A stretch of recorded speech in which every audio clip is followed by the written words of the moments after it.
Okay, guys, we are focusing on a really fun topic this week, focusing again on bell hooks, who you should have some familiarity with from last week, and her sort of film slash documentary.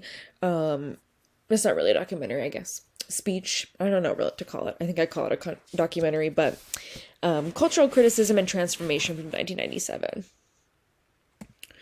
I threw this in here just because I think it's funny. Something that usually I have my students tell me at sort of this point in the class. Maybe you don't feel this way.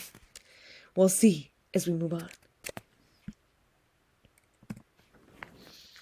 So, you watched, hopefully, this film, Bell Hooks on Cultural Criticism and Transformation. If you haven't, I would watch that first before watching this, just because we're going to talk about it, and it'll help for you to have watched it already.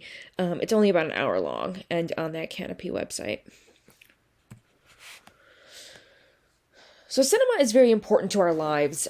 Media, film, social media, there's all this sort of construction of difference and otherness discussed in media, which we talked about last week with postmodern blackness as well.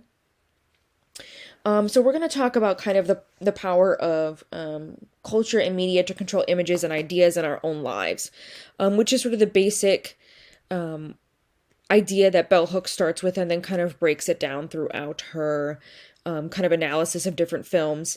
I know it is a little dated. She's focusing on films from the 1990s, but I have put some other films in here as well to sort of think of it on another hand as well, with sort of current cultural ideas. She continues to talk about the intersectionality of race, class, and gender, and how you cannot focus on only one of these elements, as it represents blackness one-dimensionally in ways that reinforce and sustain white supremacy. And we'll talk about that too when we talk about some other elements, how she sees all of these things interact with her white capitalist supremacist patriarchy concept. And again, education and critical thinking matters, right? You have her talking about how she's not only taught at Yale, but also at other universities as well, where she has sort of less financially, what is the word that I want? More disadvantaged students in sort of the Harlem schools, and talking about how they're equally brilliant, but this idea about entitlement, that while the Yale students think that they sort of deserve it, that they have this kind of power of knowing their ideas and thoughts matter, students who are in Harlem schools are not given sort of this gift of critical thinking and don't really think about their lives sort of outside. They only think about sort of basically surviving school. So education, like Knocklin, like institutional critique, all these ideas, continuing the concept of education as important.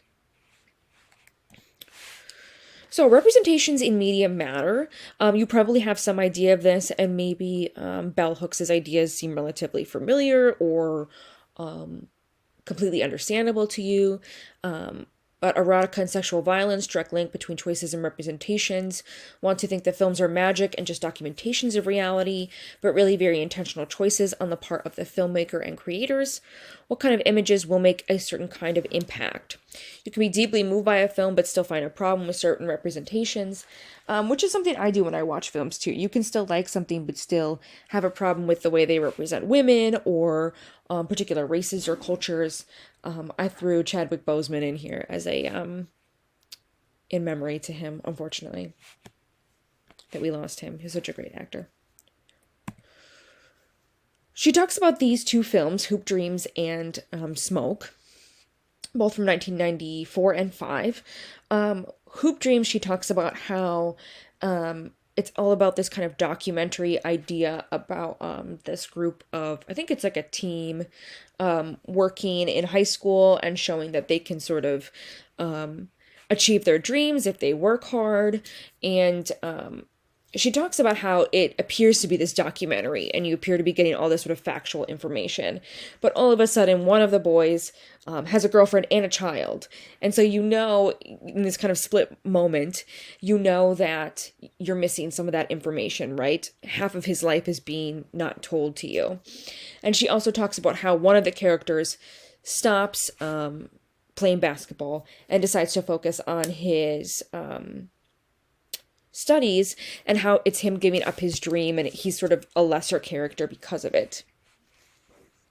On the other hand, she was talking about the film Smoke, and how the character who is the thief in the film is black, and how even though Wayne Wang, who directed it, wants to say that it sort of has no particular meaning, or he didn't do it on purpose, the book that it's based on doesn't create a race for this character, and he does this, whether or not he is purposely doing it, he is reproducing racial stereotypes and encouraging this sort of racist idea that the black boy is the thief and the white people are the good Samaritans.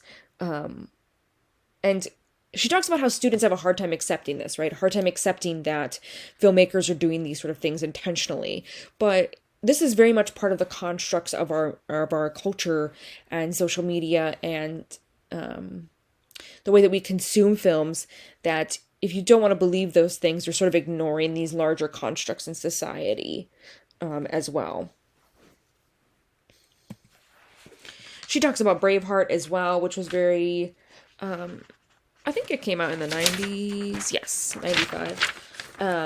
94, 95, in which no one really cares about Scotland or their freedom before watching this film.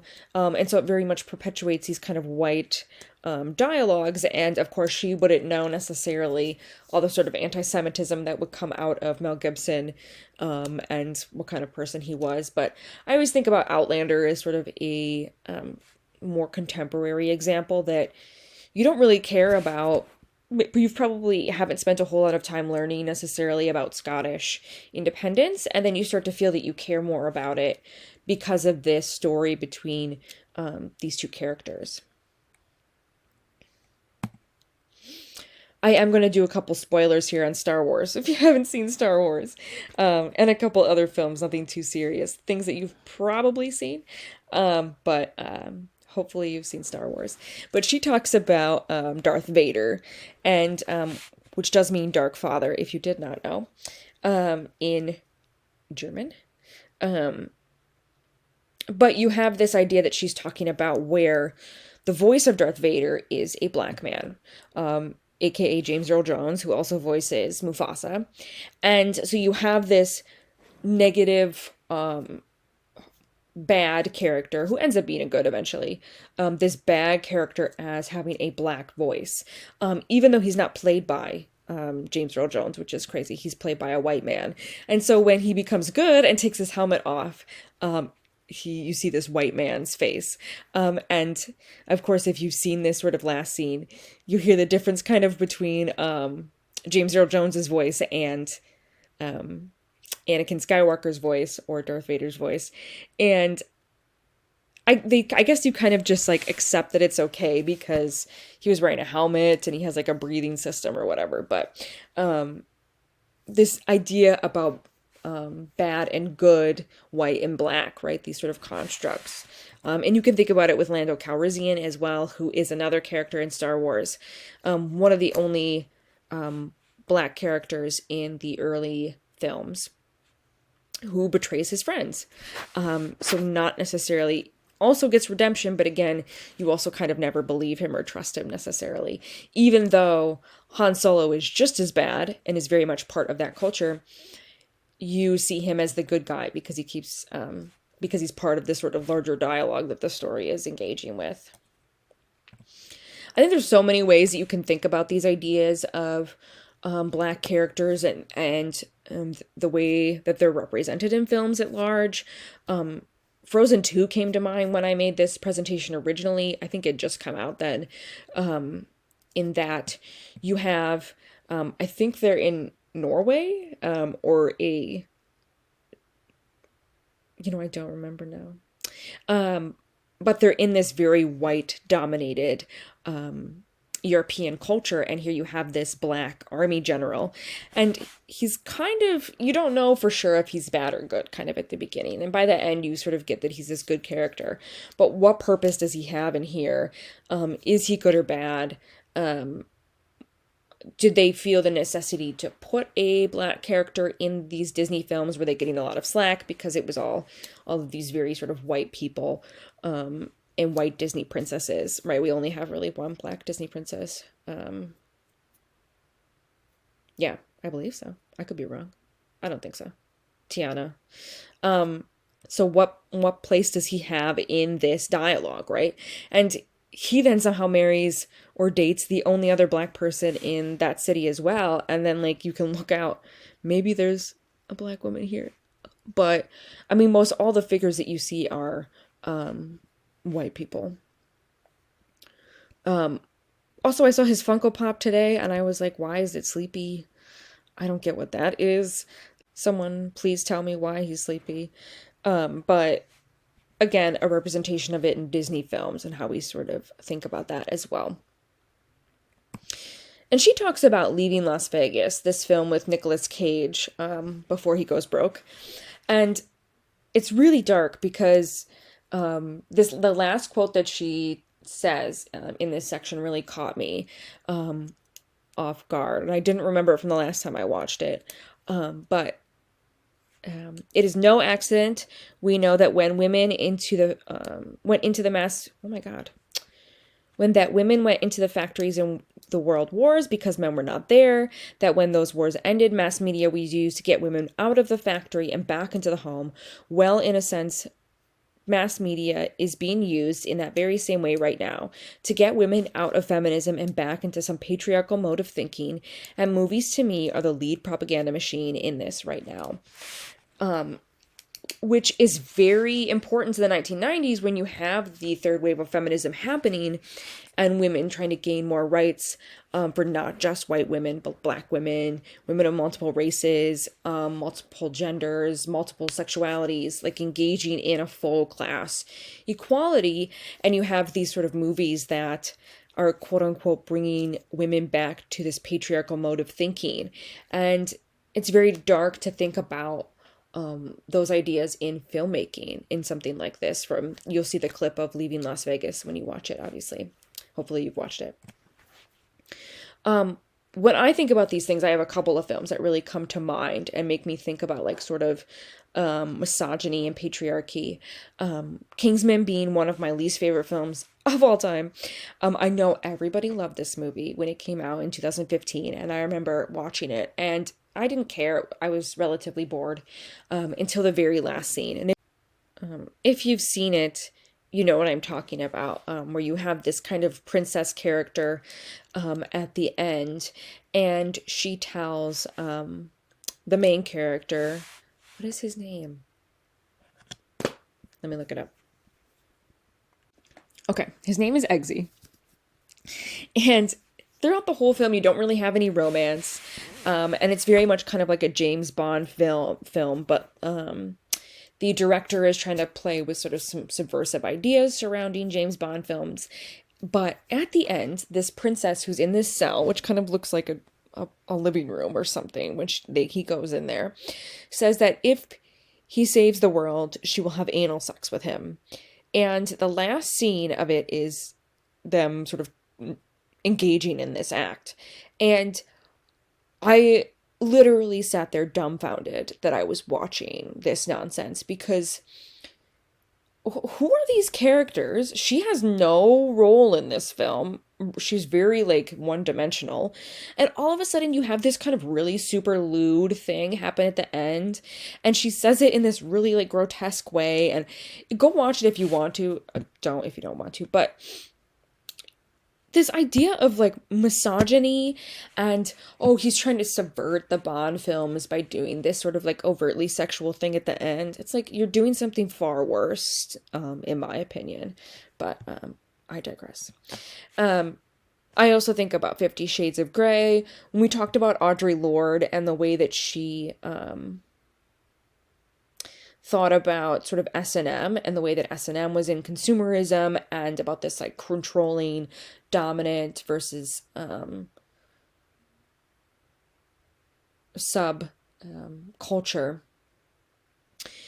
I think about 50 Shades of Grey and this idea because when this came out, there were so many people in the S&M community going like, this is not S&M. This is some sort of weird fantasy that people are pushing on S&M, especially because like you have this relationship between Christian Grey and Anastasia, and Anastasia asks him to stop beating her, spanking her at some point, and he doesn't, right? Like that is the opposite of a healthy S&M relationship. And so you get this idea that like this these two roles, man versus woman, sub versus dominant, are not being sort of respected, and thus you're sort of not engaging in these conversations in any sort of viable way. And it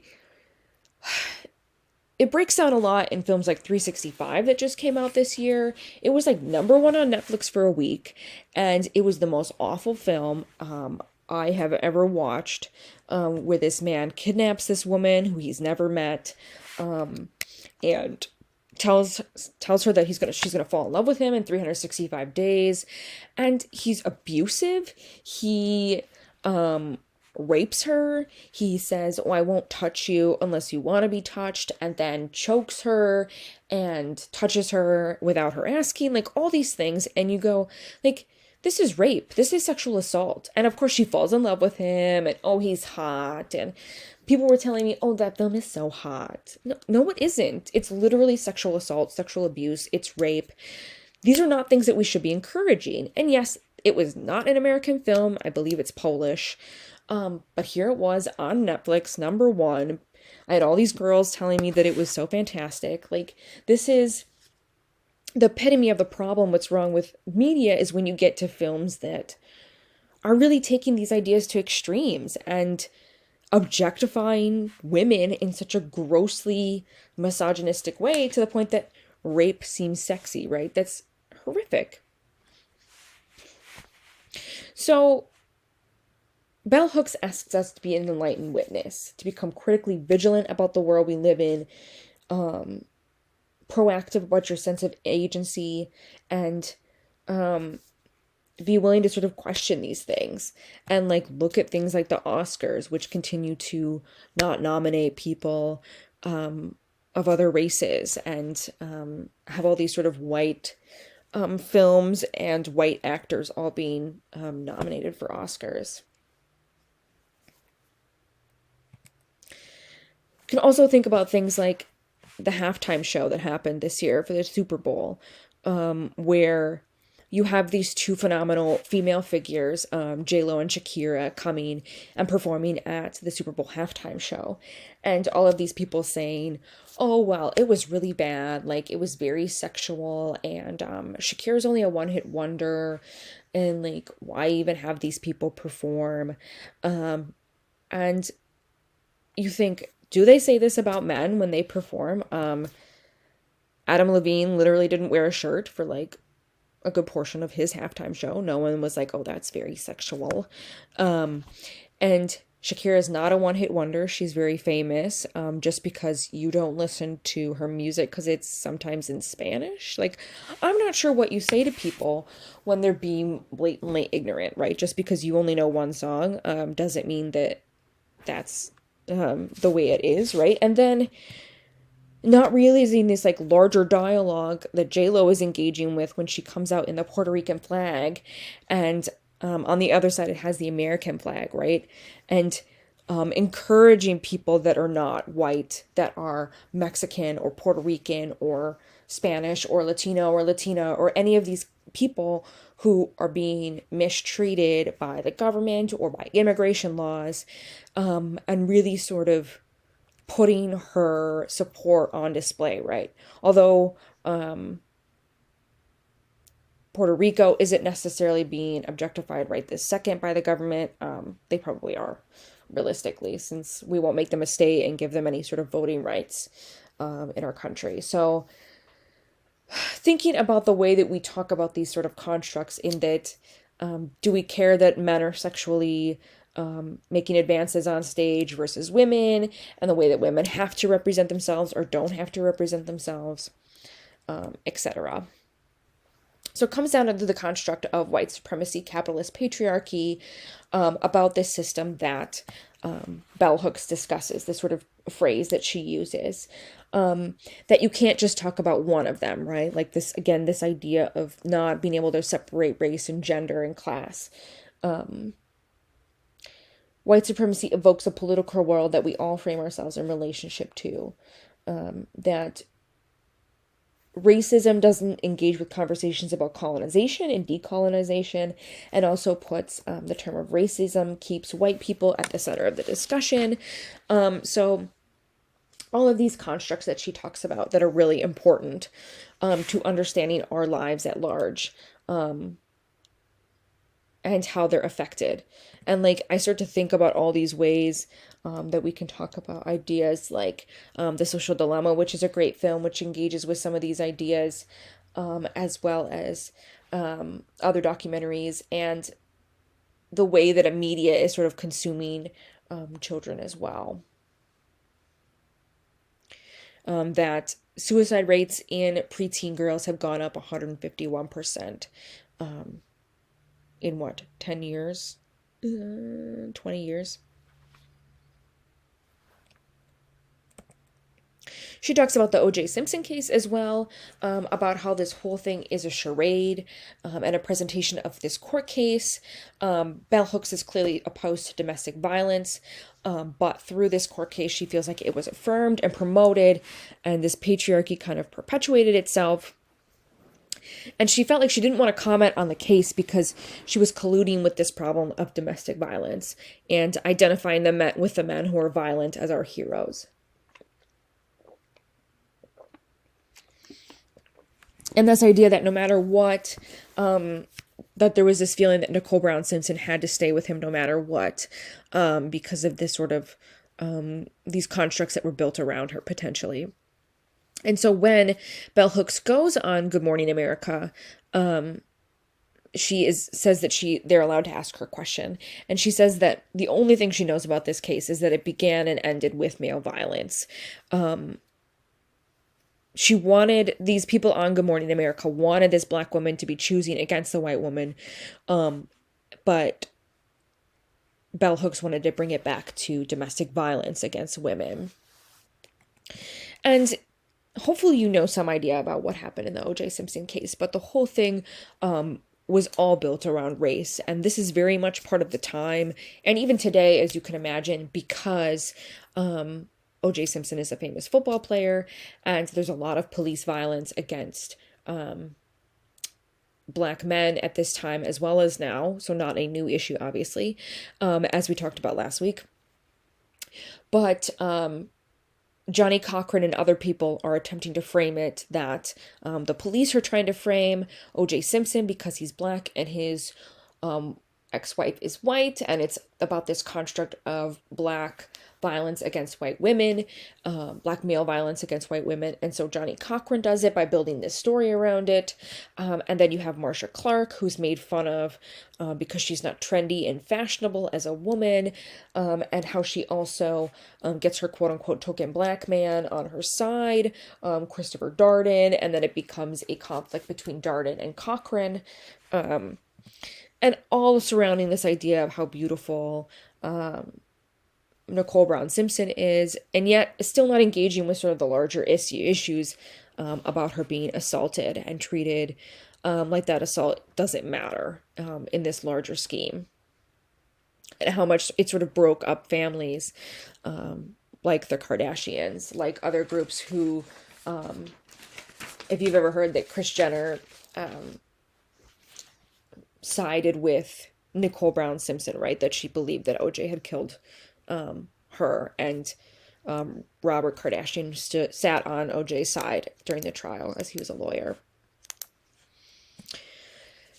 She also talks about Spike Lee and his connection with filmmaking, and how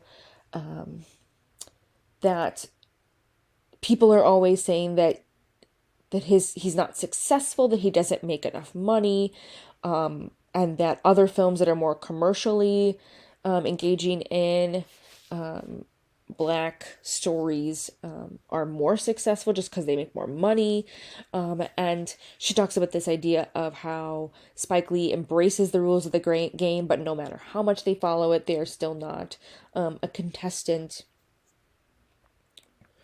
So that's a great part of the film, and sort of how filmmakers are dealing with that as well.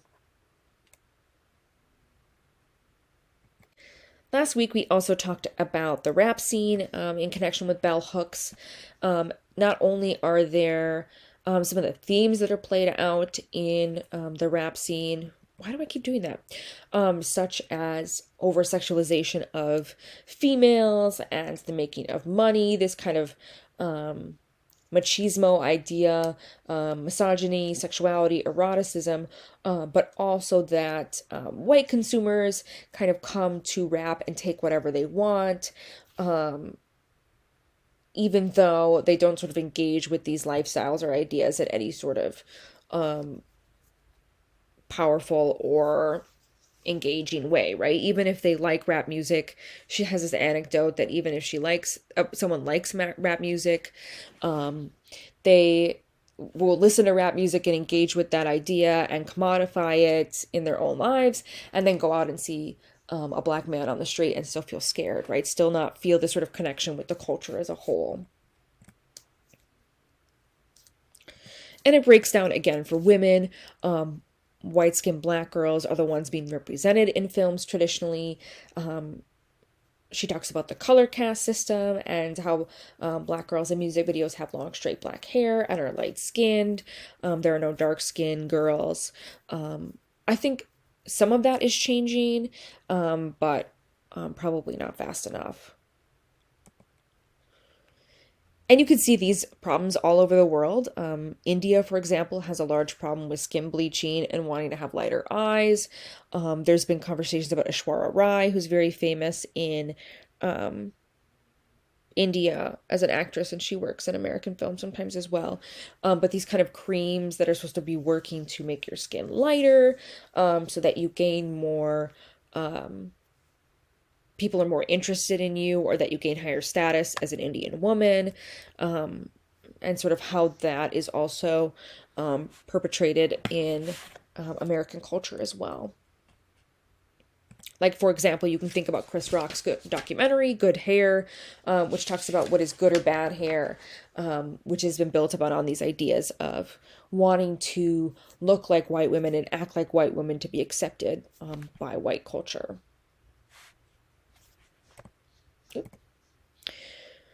Again, commodify blackness. I always think about this lovely man right here, Post Malone, when I'm thinking about commodified blackness right now. Mainstream culture is obsessed with blackness in a commodified form that can be controlled and owned, shaped by the consumer. Again, that story that I just talked about with rap culture. She talks about white culture not being edgy enough, it being Wonder Bread, and you want this exotic blackness, transgression, colonization coming back around. Again, another idea of primitivism, very much rooted in modern art as well. And having this kind of fantasy that's around it. So, like, if you guys saw the controversy with Adele and this wearing of this Jamaican costume and these rolls in her hair, to that people were saying that she was commodifying blackness as a fashion statement. So when Adele is wearing these Bantu knots and this Jamaican garb and trying to engage with this, she's very much kind of using her power as a British white woman to engage in this kind of taking over a colonialistic dialogue that's not necessarily a good thing, right? To be sort of utilizing and thinking about Jamaican culture in sort of a fashion forward way, to sort of steal it for your own culture. I put this quote in here as well, and I remember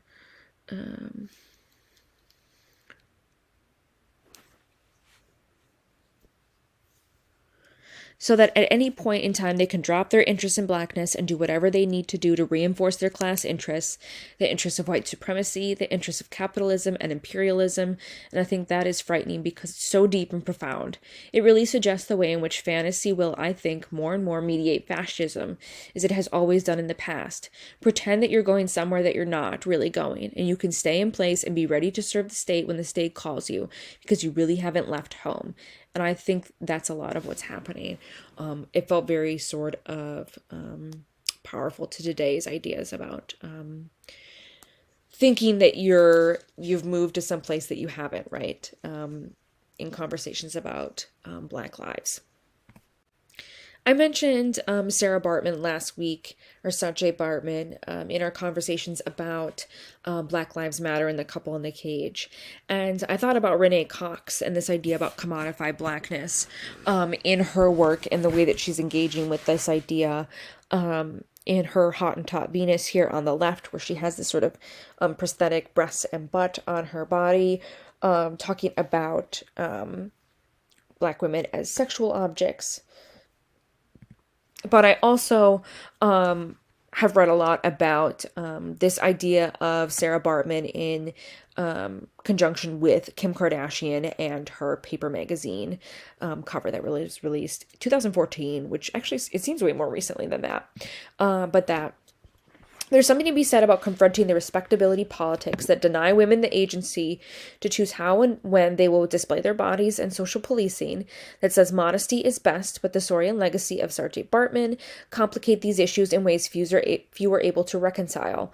Unlike Bartman, Kardashian West has been able to capitalize on the public's fascination with her body and likeness both financially and socially, but when we consider that fascination is rooted in the same, perhaps perverse curiosity that turned Bartman from a human being into a museum display, it is not unfair to wonder just who is exploiting whom.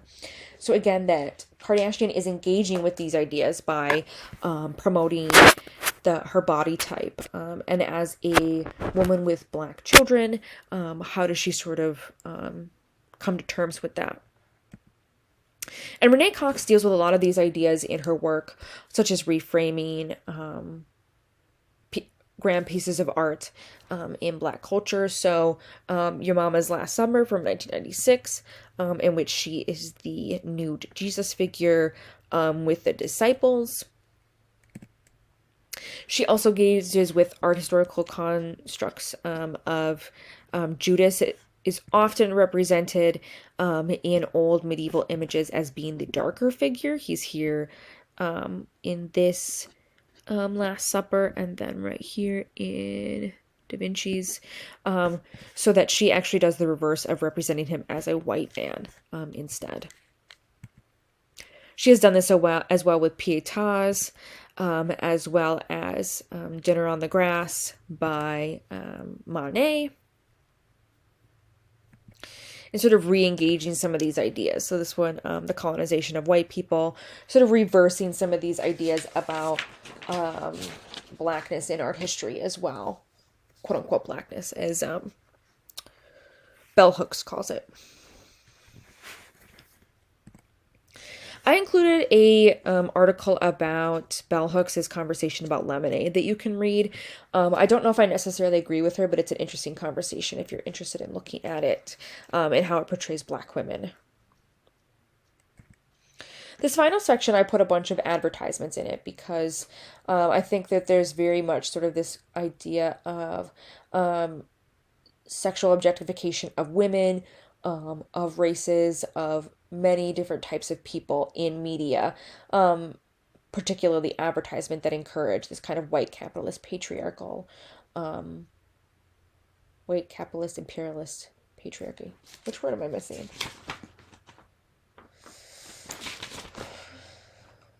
White supremacy capitalist patriarchy. Goodness gracious.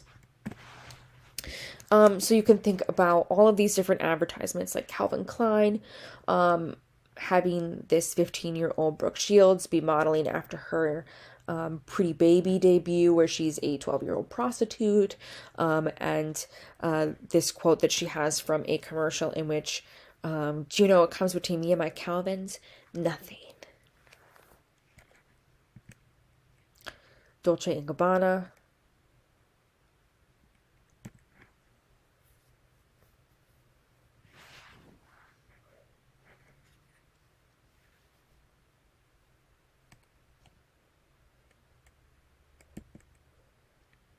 Burger King is a one that often has sexual objectification of women. This one I stumbled upon this week, Burger Urge, which is really weird. Ones that engage in domestic abuse as some sort of fashion statement.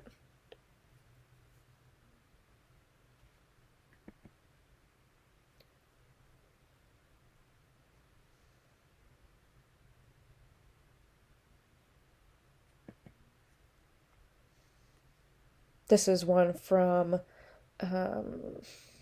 Belgium, I believe. Belgium ad that engaged with sexual and domestic assault as high fashion.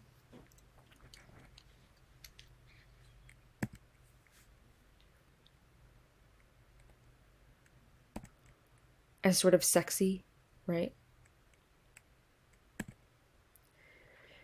And it reminds me of some of the advertisements of the Detroit bowling alley that were very controversial in the 70s and 80s that had to do with beating your wife at bowling, even though that is not what you originally read.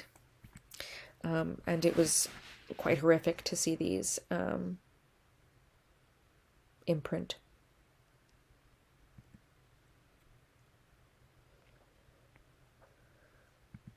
This was not some kind of anomaly. You have some of these where you are playing broomsticks that kind of encourage this control and power over women. The left one feeling very sort of sexually perverse.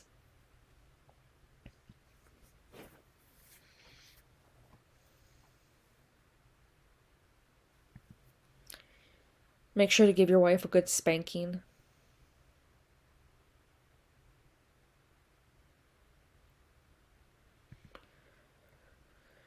There's some of the sillier ones that are still kind of ridiculous, like Dr. Pepper 10, that's not for ladies. I have that advertisement that you can watch on YouTube. Some of the crazier ones, like Dove, who has had these sort of women pulling off their skin-colored shirts, and it appears that this black woman is turning into a white woman through cleansing herself. And you can see that in other things like PlayStation, Portable White is coming. White is purity. Re-civilize yourself.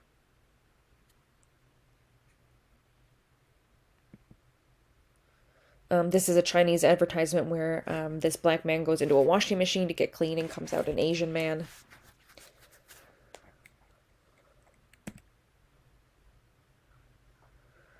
Ashton Kutcher playing a Indian man. Is this some kind of blackface? And black girls being used as an armrest in Gap advertisements. Or The Little Scholar versus The Social Butterfly.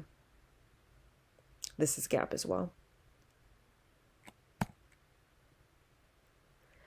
Calvin Klein, again, more recently, 2016. I Seduce in my Calvins versus I Make Money in my Calvins. Women versus men.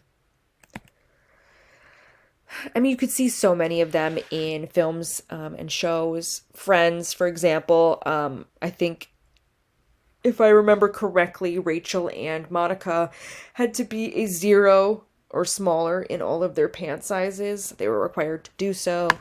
Transformers, representations of, this is like a British actor. I'm totally forgetting the show now. That 70s show with Jackie. Social media is a big problem as well, right? The way that we think about social media and constructs around social media. Like I said, with the social dilemma. Video games are a big problem as well in the way that they represent females. And the sort of tropes that come along with that. I took this from the Kickstarter here, but the different types of tropes that women are represented as in video games, and in these sort of very sexually illicit outfits. Men are sort of no different either. Not always, but sometimes. Lollipop Chainsaw is one of them. I don't even understand this video game, honestly. I'm not a gamer. I'm sorry, guys. Or that Grand Theft Auto now has a first person view, so you can see yourself having sex with a prostitute before you kill her. And even down to things like when we talk about media and say that something is a Chinese virus or a, what does he say, Wu-Tang flu, um, all of these sort of racial slurs that want to identify something as a Chinese problem, right? That it's not an American problem. All of these things can change the way that you perceive something, and then how you react, right? And so I know I said we were talking about gender performance this week. I totally got thrown off somehow. But next week we'll talk about gender performance and how we see that interplay with the way that women are represented in media, and very much in this sort of same construct of this white supremacist capitalist patriarchy. So I will talk to you all next week.